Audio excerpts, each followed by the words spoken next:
Hey y'all, it's Gracie Arnold. I am a junior at Helena High School, and my favorite book to read in middle school was Seraphina and the Splintered Heart. So I'm going to read y'all the first chapter, and I hope y'all enjoy it just as much as I did. Seraphina opened her eyes and saw nothing but black. It was as if she hadn't opened her eyes at all. She had been deep in the darkened void of a swirling, half-dreaming world when she awoke to the sound of a muffled voice. Now there was no voice, no sound, no movement of any kind. With her feline eyes, she had always been able to see, even in the dimmest, most shadowed places, but here she was blind. She searched for the faintest glint of light in the gloom, but there was no moonlight coming in through a window, no faint flicker of a distant lantern down a corridor, just black. She closed her eyes and reopened them, but it made no difference. It was still pitch dark. Have I actually gone blind? She wondered. Confused, she tried to listen out into the darkness as she had done when she hunted rats deep in the corridors of Biltmore's sprawling basement. There was no creak of the house, no servants working in distant rooms, no father snoring in a nearby cot, no machinery whirring, no clocks ticking or footsteps. It was cold, still, and quiet in a way she had never known. It was no longer Biltmore. Remembering the voice that had woken her, she listened for it again, but whether it had been real or part of a dream, it was gone now. Where am I? She thought in bewilderment. How did I get here? Then a sound finally came, as if to answer her question. Thump, thump. For a moment, that's all there was. Thump, thump, thump, thump. The beat of her heart and the pulse of her blood. As she slowly moved her tongue to moisten her cracked, dried lips, she sensed the faint taste of metal in her mouth. But it wasn't metal. It was blood, her own blood flowing through her veins into her tongue and her lips. She tried to clear her throat, but then all at once she took in a sudden, violent, jerking breath and sucked in a great gasp of air, as if it were the first breath she had ever taken. As her blood flowed, a tingling feeling flooded into her arms and legs and all through her body. What is going on? She thought. What happened to me? Why am I waking up like this? Thinking back through her life, she remembered living with her pa in the workshop and battling the black cloak and the twisted stuff with her best friend Brayden. She finally had come out into the grand rooms and daylight world of the fancy folk. When she tried to remember what happened next, it was like trying to recall the fleeting details of a powerful dream that drifts away the moment you wake. It left her disoriented and confused, as if she were grasping for the tattered remnants of a previous life. She had not yet moved her body, but she felt herself lying on her back on a long, flat surface. Her legs were straight, her hands neatly lying one over the other on her chest, like someone had laid her there with respect and care. She slowly separated her hands and moved them down on each side of her body to feel the surface beneath her. It felt hard, like rough wooden boards, but the boards felt strangely cold. The boards shouldn't be cold, she thought. Not like this, not cold. Her heart began to pound in her chest, a wild, panic pose inside her. She tried to sit up, but immediately slammed her forehead against a hard surface a few inches above her, and she crashed down again, wincing in pain.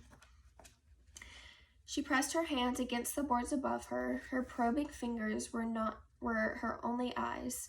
There were no breaks or openings in the boards. Her palms began to sweat. Her breast got shoulder. A desperate surge of fear poured through her as her craned her body and pushed to the side.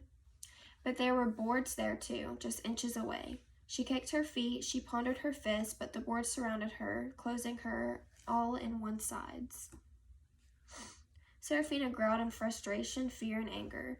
She scratched and scurried, she twisted and she pried, but she could not escape. She had been enclosed in a long, flat wooden box. She pressed her face frantically into the corner of the box and sniffed like a trapped little animal, hoping to catch a scent from the outside world through the thin cracks between the boards. She tried one corner and then the next, but the smell was the same all around her. Dirt, she thought. I'm surrounded by damp, rotting dirt. I've been buried alive. Seraphina lay in cold black of the coffin buried underground, her mind flooded with terror. I need to get out of here, she kept thinking. I need to breathe. I'm not dead. But she could not see. She could not move. She could not hear anything other than the sound of her own ragged breathing. How much air was would she have down there? She felt a tight constriction in her lungs. Her chest gripped her. She wanted her paw. She wanted her mother to come and dig her out. Someone had to save her. She frantically pressed her hands against the coffin lid above her head and pushed with all her strength, but she couldn't lift it. The sound of her screeching voice hurt her ears in this terrible, closed-in black place. Then she thought about what her pa would say if she was here. Get your wits about you, girl. Figure out what you need to do and get on with doing it. She sucked in another long breath, studied herself, and tried to think through it. She couldn't see with her eyes, but she traced her fingers along the skirt and sleeves of her dress. They were badly torn. It seemed like if she had died and there had been a funeral, then they would have put her in a nice dress. Whoever had buried her had been in a hurry. Had they thought she was dead? Or did they want her to suffer the most horrible of deaths? At that moment, she heard the faint, muffled sound of movement above her. She heard her heart filled with hope. Footsteps! Help! She screamed as loud as she possibly could. Help me! Please help me! She screamed and screamed. She pounded the wood above her head. She flailed her legs, but the sound of the footsteps drifted away, then disappeared and left a silence so complete that she wasn't sure she heard the sound at all. Had it been the person who buried her? Had he heaved the last shovel of dirt onto her grave and left her there? Or was it a passerby who had no idea she was there? She slammed her fist against the boards and screamed, Please, I need your help! I'm down here! But it was no use. She was alone. She felt a dark wave of hopelessness pour through her soul. She could not escape. She could not survive this. No, she thought, gritting her teeth. I'm not going to let myself die down here. I'm not going to give up. I'm going to stay bold. I'm going to find a way out.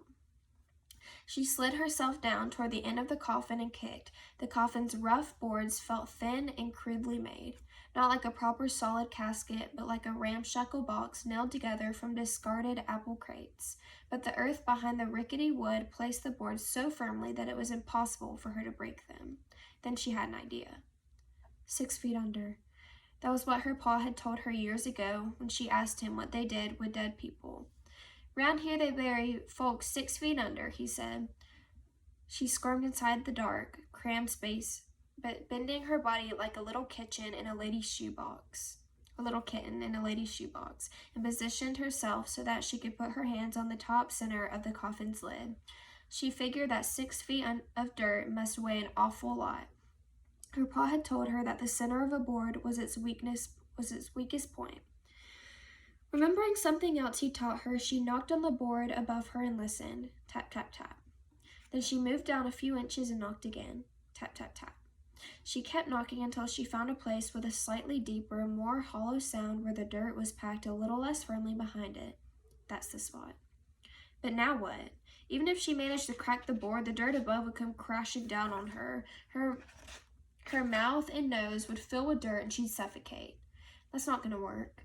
Suddenly, an idea sprang into her mind. She buttoned her dress tight up to her neck and then pulled the lower part of the dress up over her head, inside out, so that the fabric covered her face, especially her mouth and nose.